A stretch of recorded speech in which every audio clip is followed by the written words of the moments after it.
क्या ऐसे हो सकता है कि आपकी इनर वॉइस कुछ और कह रही है और सत्यन अगर एक अच्छा गुरु है और वो अलग कह रहा है? सचमुच मैं सच के नज़दीक हूँ तो मेरा ज्ञान भी वही होगा जो आपकी अंतरात्मा की आवाज़ होगी, क्योंकि जो अंतरात्मा की आवाज़ जो आप में है मुझ में भी वही है। निर्भरता हमें कमज़ोर बना देती है। फिर हम ये सोचते हैं कि गुरु ही हमारी तरफ से चले भी और वो आत्म साक्षात्कार भी करें और ज्ञान भी लें और बस हमारे लिए चमत्कार करें और हम जो है एकदम से मोक्ष की ओर जाएं और हम स्वच्छ और स्वस्थ बने। तो ऐसा होने से तो नहीं रहा। So our first guru is mother. Hello everyone, I am Neha Sorta and I am a student of Satyan School of Languages. Today we are here to discuss about Guru Purnima. I have with me many students of this institute and also the co-founder of this NGO, Satyan sir. So let's break the ice with Akash. On the occasion of Guru Purnima, my question is that, sir, why is it necessary to celebrate this occasion and why we celebrate this occasion? Guru Purnima is celebrated to pay respect to gurus, as Teacher Day is celebrated to pay respect to teachers. But sir, my exact question is that how it all started. Ved Vyasa gave his knowledge to Saptarishis and it is his birth anniversary also. Sir, you mentioned in your speech that it is celebrated because of some great gurus. So in your word, what is a great guru? Guru is the one who gives students gur. Gur means skills. Who teaches students not only skills of reading and writing but skills of living life also. So gur means जीवन जीने की gur. If there is a teacher, if he is teaching you to qualify the school exam, college exam, then he is a teacher. But if he is helping you out qualify the examination of life, according to me, then he is guru. And if he is teaching you selflessly, I think then he is a great guru. Okay, so nowadays there are lots of teachers in schools. So how do you see them? Are they performing as a guru or? I think what's your thought? it's very tough to say that they are guru or simply teacher. There may be gurus among teachers. It's very tough to differentiate between teachers and gurus. All we need to do is just make sure that you understand the basic meaning of teacher and guru.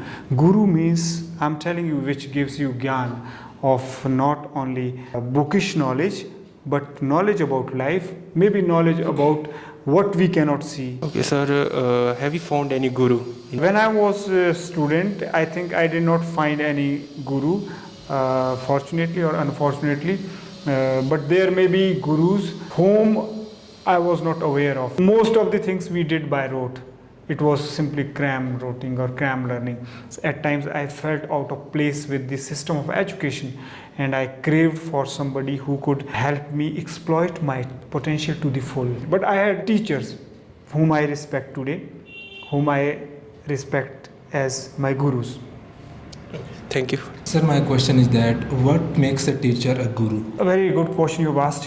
What makes a teacher guru is if he himself is really learning, improving, gaining, or if he himself is walking on the path of knowledge, I think that is what makes teacher a guru. If teacher is simply teaching just for the examination sake, for the sake of helping students get through the exams, I think then he's a teacher. But if he is teaching students how to live life and how to manage emotions, how to know himself, how to grow spiritually, if he is helping student grow in IQ, EQ, SQ, spiritual quotient, emotion quotient, intelligent quotient, I think then naturally, according to me, this is what makes a teacher guru. Are guru and mentor same or different? I think guru is called mentor in modern parlance.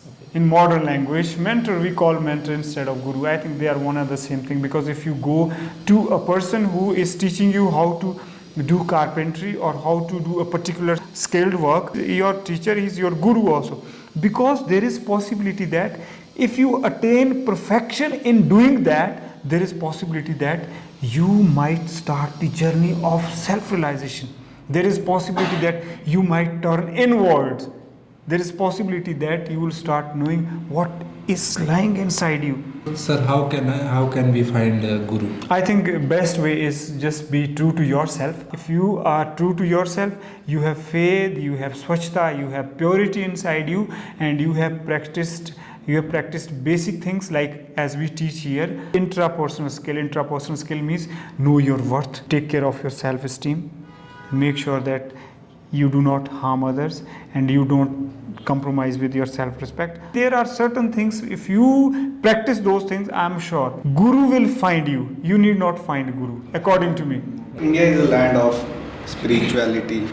There are many spiritual gurus out there, but most of them are frauding their audiences or people. So how to avoid them, how to find a perfect man which we can follow and trust.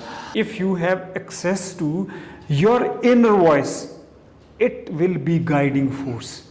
It will be the very guiding principle of finding a guru.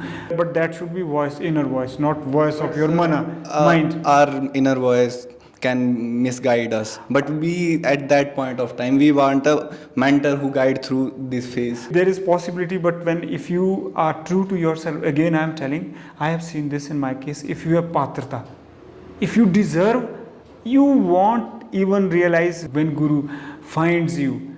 You will never come to know. And there is not necessary that only Guru will come in blood and flesh. There is possibility that nature has its own ways to get you through Gurus. There may be some circumstances, there may be some incidents, there may be tree, there may be bird, there may be dog, there may be animal, and you will start getting knowledge from any elements of the nature. And provided you deserve, actually, you have the quality, you have humility. So first thing is that पात्रता. हम अक्सर हिंदी में कहते हैं कि अगर आपके पास पात्रता है तो ज्ञान अमृत कहीं से भी आएगा. बस पात्रता की ध्यान रखना. और पात्रता का मतलब पवित्रता, स्वच्छता, और पात्रता का मतलब है कि be true to yourself. अगर आप चीट है तो एक्सेप्ट करो, यार मैं चीट हूँ. ड्रगिस्ट हो तो एक्सेप्ट करो, मैं ड्रगिस्ट हूँ. लस्टी हूँ तो एक्सेप्ट करो, मैं लस्टी हूँ. कभी ना कभी तो दिन आएगा कि मैं इन चीज़ों से बाज आऊँगा. ये उम्र ही ऐसी होती है. अभी तो एक बच्चा गलतियों का पुलिंदा होता है और ये उम्र ही ऐसी होती है. तो अगर आप एक्सेप्ट करते हैं, चलना शुरू करते हैं, तो मुझे ऐसा लगता है कि हमें चिंता नहीं करनी चाहिए. गुरु आपको खोजेगा, ऐसा मेरा मानना है. In order to become a teacher, you must be a learner for lifetime. So what you are learning in your journey now? बहुत अच्छा आपने प्रश्न पूछा है. इससे पहले मैं ये कहूँगा कि बहुत सारी फिलॉसफीज आती है. जैसे कई बार कहते हैं कि हमारे हिंदुस्तान में अनेक प्रकार की धारणाएं गुरु से लेकर. एक धारणा ऐसी है कि गुरु जो है होना बहुत ही ज़रूरी है और उस पर निर्भरता होना बहुत ज़रूरी है गुरु पर. लेकिन एक धारणा बड़ी सामाजिक है, जैसे कि वेदों की, ऋषियों की धारणा है. आपने देखा होगा वेदों में ज़्यादातर गुरु नहीं, ऋषि मुनि हुए हैं. और जब वेद उपनिषद के जब ऋषि आसपास बैठते हैं, सामने सामने बैठते हैं, तो ऐसे लगता है आप बता ही नहीं सकते कि कौन गुरु है, कौन शिष्य है. लेकिन उनमें सम्मान पूरा होता है. यानी मैं यही सीख रहा हूँ कि जो मैं महसूस कर रहा हूँ, मेरी बातें किन से मैच कर रही हैं.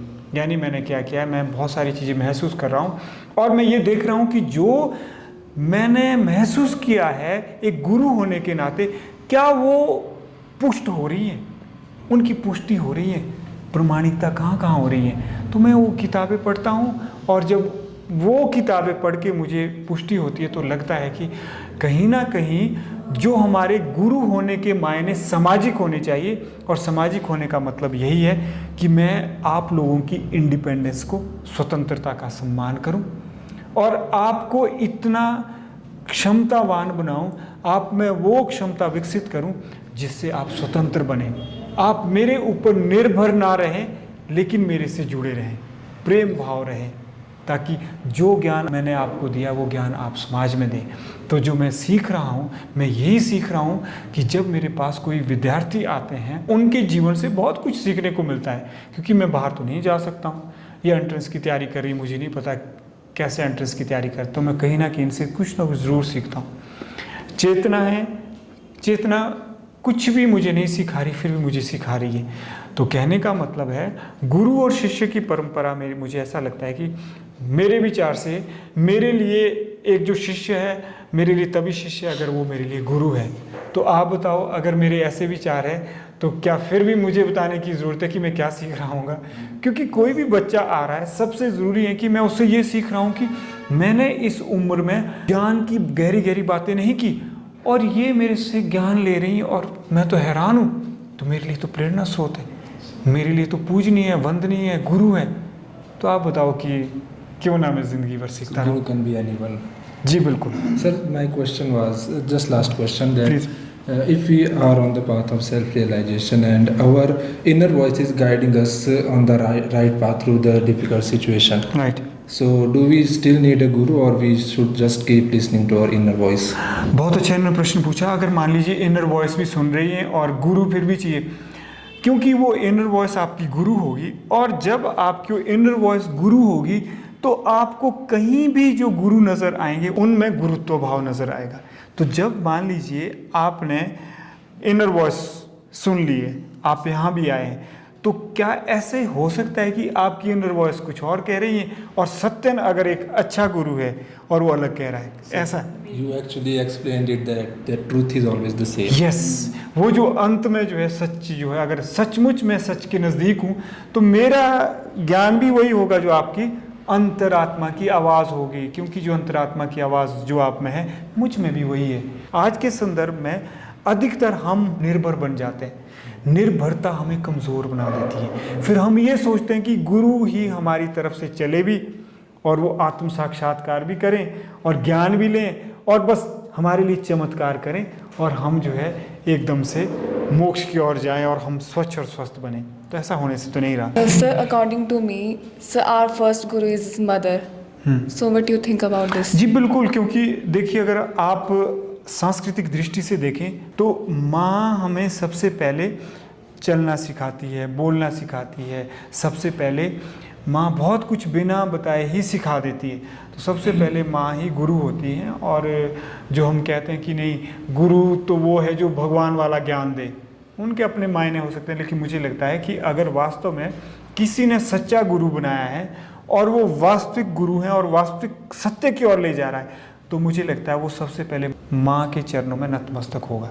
चाहे उसकी माँ अनपढ़ है, चाहे उस विद्यार्थी की माँ को कुछ भी नहीं आता है। क्यों? क्योंकि वो गुरुत्व भाव, वो गुर, वो प्रेम भाव, वो ममता, वो गुण सारे वो माँ में समाहित होते हैं। तो क्यों नहीं माँ पहली गुरु होगी स्वतः ही? So, sir, my question is that the present day teachers who teaches us, how are they different from ancient teachers, or you can say that gurus? I think वो इस संदर्भ में अलग हैं कि जो पुराने गुरु होते थे वो जीवन से संबंधित ज्ञान देते थे, यानी जीवन को कैसे जीना है, वो हम लोगों की सहायता करते थे जीवन की परीक्षा में उत्तीर्ण होने में। और जो आज के शिक्षक हैं वो भी हम ये नहीं कह सकते हैं कि वो बिल्कुल भी सहायता नहीं करते। उनकी बदौलत ही तो हमने बोलना सीखा है, उनकी बदौलत हमें जॉब भी मिलती है। पर जब बारी आती है जीवन को जीने की, जब बारी आती है इमोशन मैनेजमेंट, बारी आती है अध्यात्म की, वहाँ पे वो शिक्षक ही रहते, वो गुरु नहीं बन पाते। अगर आप मुझसे पूछ रहे हैं कि वो कैसे बन सकते हैं, उनके जैसे कैसे हो सकते हैं, तो मेरा तो यही मानना है कि सबसे पहले हम शिक्षकों में गुरुत्व भाव पैदा होना चाहिए। और गुरुत्व भाव होगा गुर सीख के। गुर का मतलब है स्किल सीख के। सबसे पहले शिक्षा स्किल और वैल्यूज़ का ही तो खेल है। आप बताओ जरा, तीसरी चीज़ कोई अगर मुझे बता देगा तो मैं कहूँगा कि उस स्किल और वैल्यूज़ का ही पार्ट है। स्किल्स और वैल्यूज़ को छोड़ के शिक्षा कुछ है ही नहीं।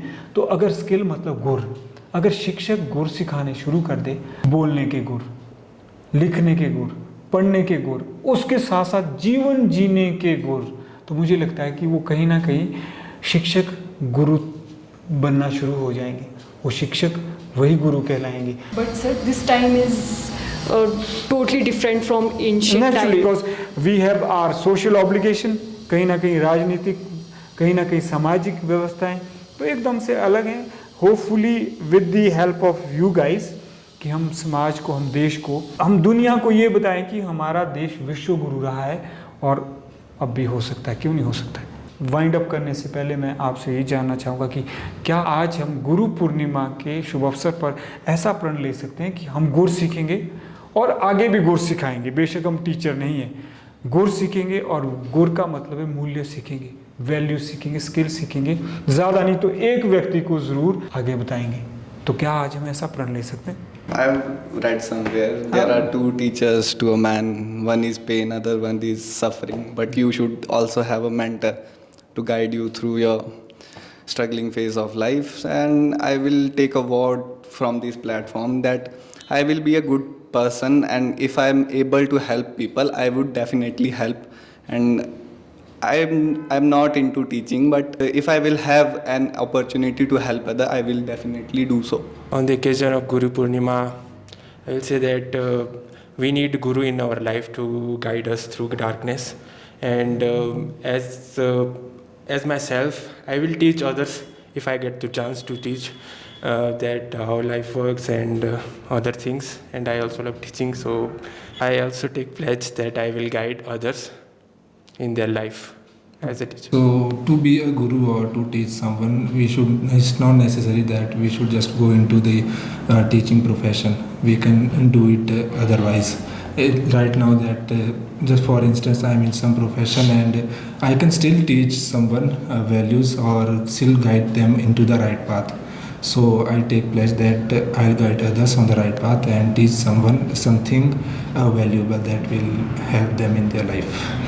I also take pledge to impart knowledge selflessly, and I'll see to it that my work does not get commercialized at all, and I'll see to it that I give society more and more gurus, not simply disciples.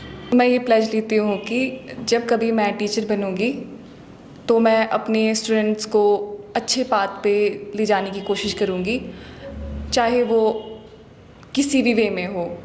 अगर वो मेरे साथ comfortable हो गए तो मैं उनको अपना बेस्ट दूंगी। On the occasion of Guru Purnima, I take a pledge, if I get a chance in my life to teach or guide someone, then definitely I would. तो आज के लिए बस इतना ही। मैं यही कहना चाहूँगा कि जिस प्रकार से मेरे साथ इन सभी विद्यार्थियों ने प्लेज ली हैं, एक शपथ ली है कि वो जो भी इस प्लेटफॉर्म पर स्किल्स और वैल्यूज सीखेंगे, सबसे पहले वो अपने जीवन में उतारेंगे और फिर वह समाज में ज़रूर उसका प्रचार प्रसार करेंगे और जितना हो सके समाज की सहायता करेंगे, क्योंकि गुरु वह है जो शिष्य नहीं गुरु पैदा करता है। और इसका मतलब है यह गुरु ना भी बने, शिक्षक ना भी बने, तब भी यह एक व्यक्ति को कम से कम अपने जीवन में एक व्यक्ति को अच्छा इंसान बनने में सहायता ज़रूर करेंगे। आशा करता हूँ कि आज का जो हमारा सेशन रहा है,